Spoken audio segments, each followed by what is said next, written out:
Hi, I'm Erica Christensen. Since I was a kid, I've always loved chemistry. I'd mix things in the kitchen, trying to create my own experiments. It drove my mom crazy. But I was hooked. After high school, I studied chemical engineering at university and later got a job at a pharmaceutical company developing new medicines. I loved the work. It felt good knowing I was helping save lives. 3 years ago, I met Isaac at a party hosted by a mutual friend. He was tall, with sandy blonde hair, and a smile that could light up a room. We hit it off immediately. "Hey, I'm Isaac," he said, extending his hand. "I'm Erica. Nice to meet you," I replied, shaking it. We talked the entire night, and before long, we were dating. Isaac was charming, always knew the right thing to say, and made me feel special. After 3 years together, we decided to get married. Our wedding was small, with just close friends and family. Afterward, I moved into Isaac's family home, where his mother, Aran, also lived. Aran wasn't in good health, and Isaac took care of her. I wanted to help, but it was all new to me. "Isaac, have you thought about maybe getting her into a care facility? They could give her the medical attention she needs," I suggested gently. Isaac looked uncomfortable. "I don't know. Mom's always wanted to stay here. She's comfortable at home." "Yeah, but she needs more care than we can provide. Just think about it." "Okay," I said, hoping he'd consider it. The next day, Isaac's sister Brittany came over. Brittany was always tense and full of complaints. She'd recently lost her older husband, who had left her a sizable inheritance. We didn't get along. "What's this I hear about putting Mom in a home?" Brittany snapped as soon as she walked in. "I just mentioned it as an option," Isaac replied, trying to diffuse the tension. I stayed calm. "Brittany, it's only an idea. I thought it might be best for Iran's care." "Well, it's not happening. Mom will stay here until the end," Brittany said, glaring at me. I decided to drop the subject. Brittany was still mourning, and I didn't want to make things harder for her. But dealing with her wasn't easy. She had a habit of showing up unannounced and making everything more complicated. She made it clear she didn't like me. One evening, while I was cooking a simple chicken and vegetable dish, Brittany walked into the kitchen without knocking, as usual. "Erica, you're cooking again," she said, wrinkling her nose. Mom liked her food with real flavor, not this bland stuff. "Good evening to you too, Brittany," I said, trying to keep calm. "I'm doing my best with what we have." "Well, it's not enough. Maybe try harder," she snapped. I bit my tongue, unwilling to argue. Isaac walked in, sensing the tension. "What's going on here?" he asked, looking between us. "Your wife thinks bland chicken is good enough for Mom," Brittany huffed before storming out. Isaac turned to me, visibly frustrated. "Erica, can't you just try to get along with her? She's been through a lot." "I'm trying, Isaac, but she's always criticizing me." "Nothing I do is ever good enough," I said, feeling the strain. Over the next few days, Brittany's visits became more frequent, and each time she found something new to criticize. One evening, she stormed in again. "This place is a mess. Don't you ever clean?" she said, looking around with disdain. "I clean every day, Brittany. Maybe if you helped, it wouldn't be so hard to keep up," I snapped, finally losing my patience. "How dare you talk to me like that?" "I'm just trying to help," she yelled back. "Help? By criticizing everything I do. That's not helping, Brittany." I shot back. "Erica, calm down," Isaac said, stepping between us. "Calm down. She's constantly attacking me, and I'm supposed to just take it," I said, my frustration boiling over. Brittany stormed out, and while I felt relieved, the tension lingered. She continued to breeze in, criticize me, and leave without helping. I started avoiding being home when she visited. It was easier that way. 8 months later, Iran's health took a turn for the worse, and she passed away. It was a difficult time for everyone, especially Isaac. At the funeral, Brittany made things worse. At the graveside, she turned to me, her face twisted with anger. "Erica, if you found the right medicine, Mom might still be here." I was stunned. "Brittany, I'm not a doctor. I did everything I could." "Excuses," she snapped, her words cutting deep. After the funeral, I told Isaac, "You need to talk to Brittany. She can't keep blaming me for everything." "Erica, you're just making things worse." "Stop provoking her," he said sharply. His words felt like a slap. I couldn't believe he thought I was the problem after everything I'd done. Months later, I decided to clean out Iran's old room, hoping it would help me move on. While sorting through her belongings, I found a stack of medical documents. One report from 4 years ago showed Iran had been in excellent health. Yet she had recently died from internal bleeding. It didn't make sense. When Isaac got home, I showed him the documents. 4 years ago, your mom was fine. Then she dies of internal bleeding. And didn't Brittany's husband die of the same thing? I asked, my heart racing. Isaac frowned. Yeah, internal bleeding. And they both had unexplained bruises.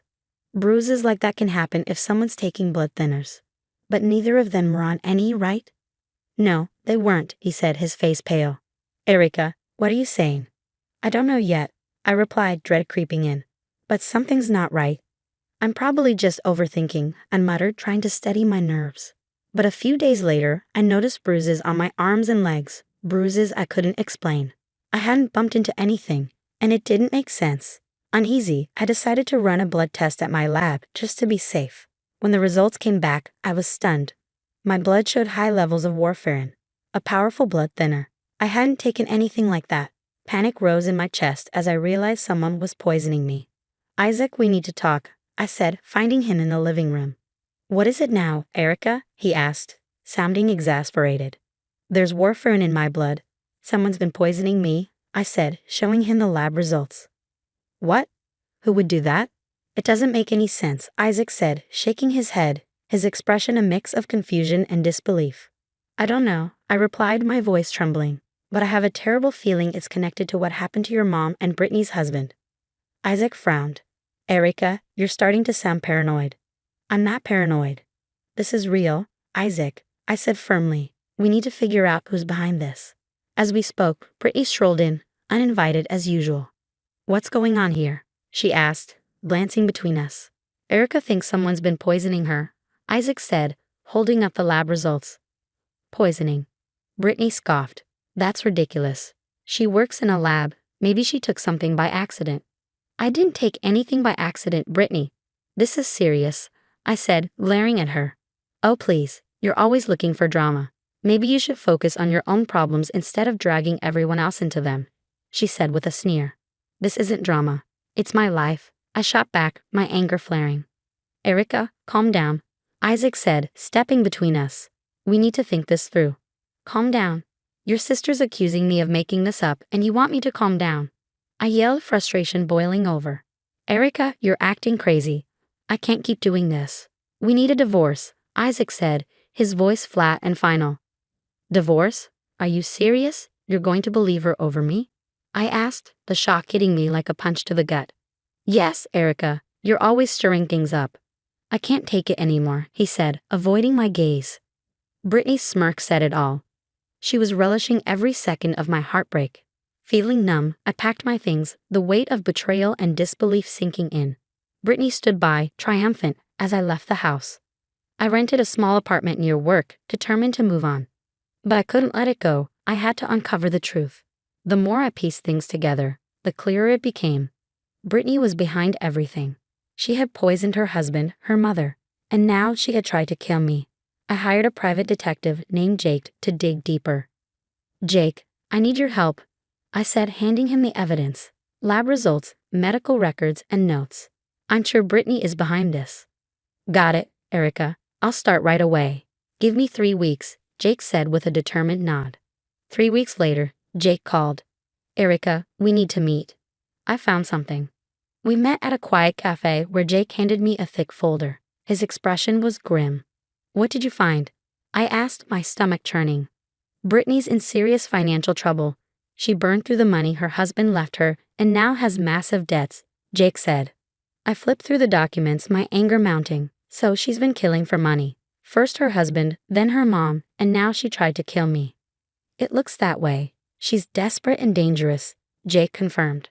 I decided to confront Isaac. I called him, my voice steady but firm. Isaac, it's Erica. Can we talk? What is this about? He asked, sounding weary. It's important. It's about Brittany, I replied. All right, come over, he said, a surprising warmth in his tone. When I arrived, Isaac greeted me with a smile that caught me off guard. Erica, I'm glad you came. You know, today's our anniversary, he said, holding up a bottle of wine. Isaac, we need to talk. This is serious, I said, trying to steady my voice. Let's hold off on that for a bit. Come on, let's have a drink. It's our anniversary, he insisted, pouring 2 glasses of wine. I hesitated but eventually relented. All right, just for a bit, then we talk. We clinked glasses and I took a sip, trying to calm my nerves. But soon, I started feeling dizzy and sick. Isaac, I feel awful. Where did you get this wine? I asked, gripping the table for support. Brittany brought it back from France. She said it's special. I've been drinking it for a while, he replied, his concern growing. Isaac, this wine is poisoned. Brittany's trying to kill you for the inheritance. Call 112 now, I managed to say before collapsing to the floor. As my vision blurred, I heard the door open and Brittany's voice cutting through the haze. What's going on here? She demanded. Erica says the wine's poisoned. She's really sick, Isaac said, panic in his voice. She's drunk and making up lies to turn you against me. Brittany snapped. I'll get a cold compress. As Isaac rushed to the kitchen, Brittany knelt beside me, her face twisting into a cruel smile. It's over for you, Erica. In a few hours, you'll die from internal bleeding. Then it'll be Isaac's turn and everything will be mine, she whispered. I tried to speak, but my body wouldn't respond. The last thing I heard was Isaac returning, his voice filled with worry. Then everything went dark. I woke up days later in a hospital bed, my body aching and my mind foggy. A nurse smiled warmly. You're awake. How are you feeling? Like I've been run over, I croaked, my throat dry. Your husband called for help just in time. Even though his sister tried to stop him, the nurse said, shaking her head. She's quite the piece of work, that one. Isaac had called for help, despite Brittany's interference. Relief flooded through me. Moments later, Jake walked in with a police officer. Erica, you did it, Jake said. You helped catch a dangerous criminal. The officer added, we exhumed the bodies of her husband and mother. The tests confirmed they were poisoned with warfarin, just like you. Justice had finally caught up with Brittany. Tears welled up in my eyes as I whispered, the same substance. Officer Nicholas nodded, his expression somber. Yes. The warfarin caused internal bleeding, leading to their deaths. The weight of his words crashed over me, and I couldn't hold back my tears any longer. Relief, sadness, and disbelief overwhelmed me, streaming down my face as the nightmare I'd been living finally began to feel real and tangible. Jake placed a comforting hand on my shoulder. Erica, you were incredibly brave to come forward. You've saved lives by exposing Brittany. As the nurse continued her checks, Jake and Officer Nicholas discussed the next steps in Brittany's case. Their voices blurred into the background as I lay there, staring at the ceiling. I felt an odd mix of relief and emptiness. Brittany had been stopped, but the scars she left on my body, my life, and my heart ran deep. When they were about to leave, Officer Nicholas looked at me with a steady gaze. Erica, if you need anything, don't hesitate to reach out. Thank you, I said, my voice trembling with genuine gratitude. After the door closed, I leaned back into the pillows, letting the reality of the situation settle in. Brittany was finally out of the picture, but thinking about Isaac filled me with a deep sadness. Healing would take time, physically and emotionally, but at least now, I had a chance to rebuild my life. The day of the trial was nerve-wracking. I sat in a courtroom, my heart pounding, knowing I'd have to face Brittany and recount everything she had done. Isaac was there too, seated a few rows ahead. His face was etched with doubt and confusion, as if he still couldn't fully believe his sister's guilt, even with all the evidence stacked against her. As we waited for the trial to begin, Isaac turned to me, his voice low and tense. Erica, I still can't wrap my head around this. It feels like you're just out for revenge. His words sliced through me like a blade. How could he defend her even now? How could he doubt me after everything? When the trial began, the prosecutor laid out the case in meticulous detail, presenting the damning evidence we gathered. My hands trembled as I was called to the stand to testify. Erica, the prosecutor began, his voice calm and steady. Can you tell us about your suspicions and the evidence you discovered? I took a deep breath, steadying myself. I started noticing strange symptoms after moving in with Isaac. His mother's health declined rapidly, and she had unexplained bruises. Later, I found the same symptoms in myself. The prosecutor nodded. And what did your investigation uncover? I hired a private detective, I said, my voice shaking. He discovered that Brittany was in serious financial trouble. She poisoned her husband and mother, and tried to do the same to Isaac and me for the money. Did Brittany ever say anything to you that indicated her guilt? I hesitated, then spoke, my voice breaking. Yes, just before I collapsed, she told me it was over for me. She said Isaac was next, and that she wanted everything we had. The defense lawyer stood for cross-examination. Erica, she began with a sharp tone, isn't it true that you and Brittany never got along? Couldn't this be a personal grudge? No, I said firmly, meeting her gaze. This isn't personal. It's about stopping a killer. As the trial progressed, witness after witness testified. The evidence against Brittany mounted. Jake presented his findings and the medical examiner confirmed the presence of Warren in the exhumed bodies. Finally, Brittany took the stand. At first, she denied everything. But under the weight of the evidence and her own arrogance, she cracked. Yes, I did it, she sneered, her voice cold and unrepentant. I poisoned my husband, our mother. And I tried to poison you too, Erica. I wanted it all, the money, the property. And look at you now, Isaac, she added with a cruel laugh, crying like a baby. Isaac's face crumpled as tears streamed down his cheeks. Brittany, how could you? He whispered, his voice trembling with heartbreak. You were always so gullible, she spat. You never saw what was right in front of you. The judge banged the gavel, calling for order. Brittany was convicted of 2 counts of premeditated murder and 2 counts of attempted murder. As the guards led her away in handcuffs, her smug smile faded, replaced by the grim realization of her fate. The trial's conclusion brought a sense of justice, but the scars remained. Healing would be a long road. I made the difficult decision to divorce Isaac. There was too much pain, too much betrayal. Even though Brittany had manipulated him, I couldn't forget how he had doubted me over and over again. I moved into a small, cozy apartment and focused on rebuilding my life. Recovery was slow, but I began to find moments of peace. One day, as I sorted through old photos, memories flooded back, some happy, others too painful to dwell on. My phone buzzed with a message from Isaac. Erica, I know I've hurt you deeply. Can we please talk one last time? I stared at the screen, conflicted, before finally typing a response. Isaac, there's nothing left to say. We both need to move on. I wish you well, but this chapter is closed.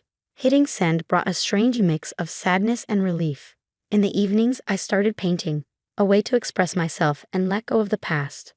I joined a book club, meeting new people and slowly building a new circle of friends. Every day was a step toward healing. The past would always be a part of me, but it no longer defined my future. Stronger and wiser, I was ready to embrace the life that lay ahead.